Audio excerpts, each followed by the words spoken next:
How to turn on dark mode on any phone. Hey everyone, welcome back. In this tutorial, we're going to see how you can easily enable dark mode on any device. Dark mode reduces eye strain and saves your battery on OLED screens. Here's how you can do it.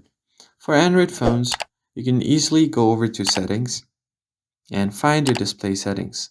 Tap on it and then you can find the dark theme.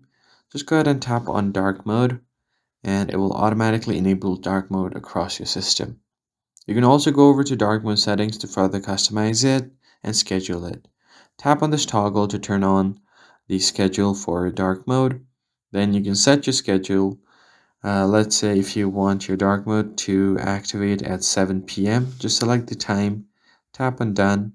You can select the end time as well. Let's say if you want it to end at 6 a.m., select this, tap on done, and you'll be good to go.